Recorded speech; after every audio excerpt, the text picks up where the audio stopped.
Hello everyone. So guys, कैसे हैं आप सभी लोग? उम्मीद है अच्छे होंगे। तो आज का एनालिसिस करते हैं और पूरे वीक का एनालिसिस यहाँ पे करते हैं, क्योंकि इस वीक जो है आरबीआई की पॉलिसी है, तो उसकी वजह से जो इम्पैक्ट आना है उसको भी ध्यान में रखना होगा। क्योंकि इसकी वजह से दो चीज़ें होंगी, या तो मार्केट अच्छा खासा वोलेटाइल हो जाएगा, पहले ही हो जाएगा, या फिर आरबीआई की पॉलिसी के दिन जो कि कल आने वाली है। कल बुधवार को आरबीआई की पॉलिसी आने वाली है और उसका इम्पैक्ट आज से ही तो क्या कल से ही देखने को मिल चुका है आपको। कल देखा था किस तरीके की वॉलेटिलिटी थी मार्केट में, है ना। तो आज भी ऐसा कुछ मार्केट हो सकता है, या बहुत हैवी साइडवेज हो सकता है। कल से भी छोटी रेंज के अंदर मार्केट ट्रेड कर सकता है, या बहुत बड़ा अपसाइड डाउनसाइड भी कर सकता है। कोई क्लियर कट डायरेक्शन नहीं होगी मार्केट में। आपको कहीं से भी कितना भी गिर सकता है और कितना भी ऊपर जा सकता है। तो ऐसी वॉलेटिलिटी के अंदर नए ट्रेडर्स खास कर ट्रेड ना करें। तो इसको आप एक दो दिन एक्सपीरियंस करिए, समझिए चीज़ों को कि कैसे यहाँ पे जब इवेंट आता है या जब आरबीआई की पॉलिसी आती है तो मार्केट कैसे रिएक्ट करता है। अब देखो, या तो यहाँ पे दो चीज़ें होंगी, या तो इंडिया विक्स आपका बहुत फॉल कर जाएगा, बहुत ज़्यादा, एक ही दिन में 5%, 10%, या फिर इतना बढ़ भी सकता है ना। या तो इंडिया विक्स बढ़ भी सकता है या गिर भी सकता है। अगर गिरा तो प्रीमियम आपके कौड़ियों के भाव हो जाएंगे, और अगर बढ़ा इंडिया विक्स तो प्रीमियम बहुत ज़्यादा महंगे हो जाएंगे, बहुत ज़्यादा। अकारण ही प्रीमियम महंगे हो जाएंगे, भले ही मार्केट 100 पॉइंट की रेंज में घूमता रहे। अगर इंडिया विक्स बढ़ा, वॉलेटिलिटी बढ़ी, तो प्रीमियम इज रॉकिंग नाउ। तो ये हमें देखना होगा, इसको ऑब्जर्व करना ज़रूरी है, इसको समझना ज़रूरी है गाइस। ट्रेड करने से पहले आपको ये समझना ज़रूरी है कि मार्केट करना क्या चाहती है। क्या प्रीमियम मीटिंग करना चाहती है आज भी, फिर कल कोई बड़ा मूव करेगा, या फिर यहाँ पे आज ही बड़ा मूव कर देगा और कल पूरे दिन प्रीमियम मीटिंग होगी। तो यहाँ पे हम लोग देख लेते हैं। एक बार मैं आपको गिफ्ट निफ्टी का चार्ट भी दिखाता हूँ, किस तरीके की वॉलेटिलिटी चल रही है यहाँ पे।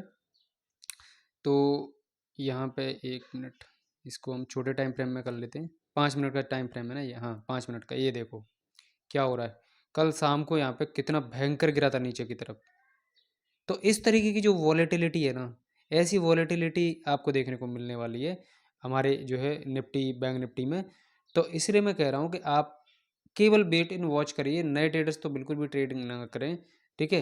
दूर रहें ट्रेडिंग से कल तक। गुरुवार को फिर नॉर्मल हो जाएगा मार्केट, ठीक है। जैसे चलना है, गिरना है गिरेगा, अपसाइड जाना है अपसाइड जाएगा, नॉर्मल तरीके से चलेगा। आपके सपोर्ट रेजिस्टेंस सब कुछ काम करेंगे, सेटअप काम करेंगे। लेकिन अभी आज और कल 2 दिन आपका कोई सेटअप काम नहीं करेगा। वहाँ पे आपको ट्रैपिंग बहुत ज़्यादा देखने को मिलने वाली है। तो काफ़ी आप देख रहे हो ना, यहाँ पे बड़ी बड़ी बड़ी बड़ी कैंडल बन रही है। ये देखो आप, यहाँ पे 10 मिनट के अंदर ही मार्केट यहाँ पे 2 कैंडल के अंदर ही कितना गिर गया, 680 तक। कहाँ से? 825, 830 से। तो ऐसी मोमेंटम में आप समझ नहीं पाएंगे मार्केट को, और आपका बड़ा लॉस हो सकता है। तो इससे बचने के लिए आप यहाँ पे ट्रेडिंग ना करें, खासकर आज और कल बस। उसके बाद फिर कोई दिक्कत नहीं है, आप नॉर्मल तरीके से ट्रेडिंग कर सकते हो। तो यहाँ पे हम क्या करने वाले हैं? कुछ नहीं करने वाले, केवल वेट एंड वॉच करेंगे कि क्या कर रहा है मार्केट, क्या प्रीमियम ईटिंग कर रहा है। क्योंकि ये होना है, या तो प्रीमियम ईटिंग होनी है। आप ये ना समझें कि यहाँ पे कोई आपको आसानी से गिरावट देखने को मिलेगी या आसानी से अपसाइड देखने को मिलेगी। बिल्कुल भी नहीं होने वाला है। आपकी एसएल हंटिंग होनी ही है, कोई नहीं रोक सकता उसको। तो इसके लिए मैं यही कह रहा हूँ कि आप अभी थोड़ा रुक जाइए, एक दो दिन वॉलेटिलिटी है, ठीक है। मार्केट में अनसर्टेनिटी है, थोड़ा डिसीजन आ जाएगा, उसके बाद मार्केट अपने आप डायरेक्शन पकड़ लेगा। अरे मैं तो कहता हूँ कि एक्सपायरी आपका ये कल का जो आरबीआई की पॉलिसी है ना, उसमें ही आपको कल 12 बजे, 1 बजे के बाद ही नॉर्मल हो जाएगा मार्केट। बस कल 12-1 बजे तक की बात है, उसके बाद अपने आप ही नॉर्मल हो जाएगा मार्केट, ठीक है।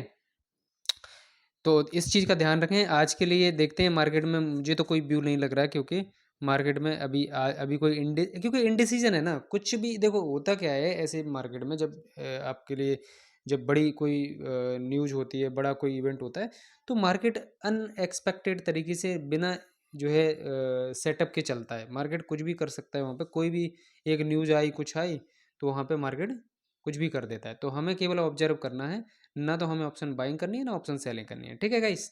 Thank you guys.